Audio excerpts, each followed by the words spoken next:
E aí, pra gente finalizar, seguinte, eu vou citar, eu não vou falar porque o nosso tempo já acabou.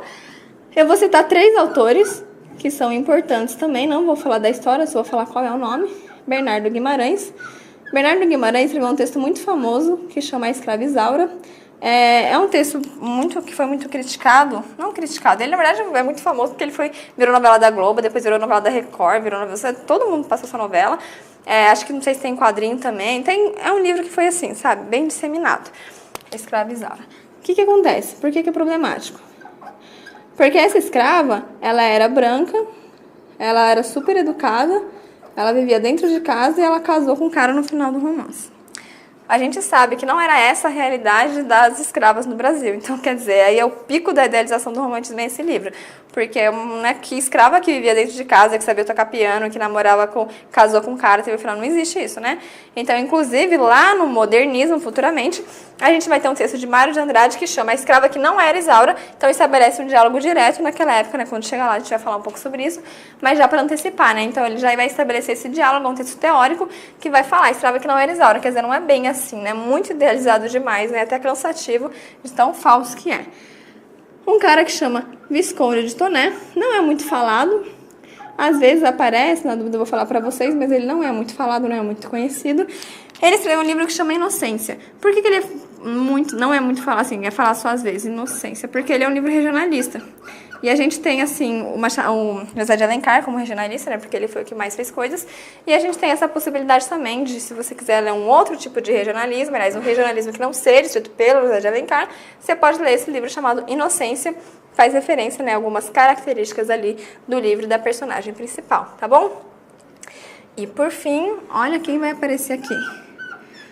O nosso grandíssimo Machado de Assis. Não vou falar dele, porque como vocês sabem, ou se não sei, eu acho que sabem, né? Espero que saibam, se não sabem vão ficar sabendo. O Machado, ele é considerado, né, aquela pessoa que introduziu o realismo no Brasil, e o realismo é a nossa próxima escola literária. Então, quando chegar lá, que é a próxima aula, a gente vai falar quem foi ele, tudo da vida dele. Vamos falar muito de Machado, muitos dos romances dele, mas o que muita gente não sabe é que Machado, antes de ser realista, ele foi romântico. Ele escreveu vários textos do romantismo, ele inclusive começou também no jornalismo, como ele foi amigo lá do Manuel Antônio José de Alencar, começou no jornalismo, escreveu tudo, conto, poesia, artigo, crítica, teoria, escreveu de tudo, tradução, né, ele aprendeu francês, aprendeu inglês, depois eu falo da vida dele, senão já me empolgo, já falo agora. E ele escreveu vários livros românticos, por exemplo, escreveu A Mão e a Luva, A Mão e a Luva, escreveu Helena, escreveu Yaya Garcia. Minha caneta acabou. Certo?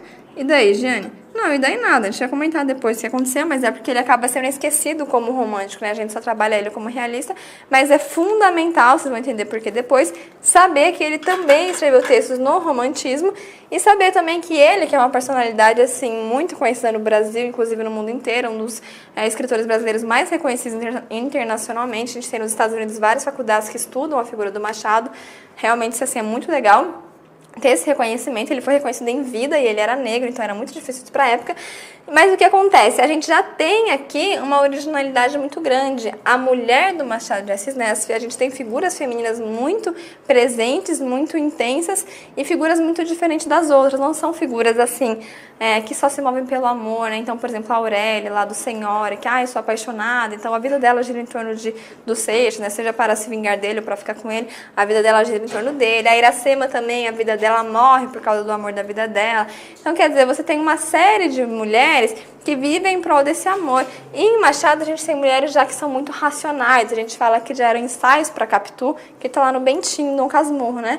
Então o que acontece? São mulheres que já são racionais, que já agem não pelo sentimentalismo, mas com certo cálculo. Então, por exemplo, na Mão e na Luva, A Mão e a Luva, a gente tem uma figura, uma mocinha, e essa mocinha é cuidada por uma tia, ela não tem pais e ela quer casar com um determinado cara. Só que ela não quer falar diretamente pra tia, porque ela acha que a tia quer um outro cara. Então ela faz toda uma armação, de modo que a tia ache que ela está abrindo mão do amor dela só pra ser legal com a tia.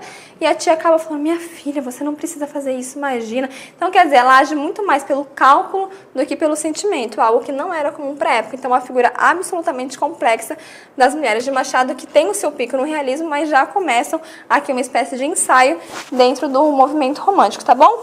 E bom, finalizando, né, agora de verdade, que eu já finalizei 5 vezes e não acaba nunca, agora finalizando o movimento, a aula, a gente vai falar das influências. Eu não vou nem escrever, vou falar bem rapidinho. Quais são as influências? A gente já viu que o modernismo vai retomar várias questões aqui, então a questão da identidade do Brasil, a discussão da identidade do Brasil vai ser retomada.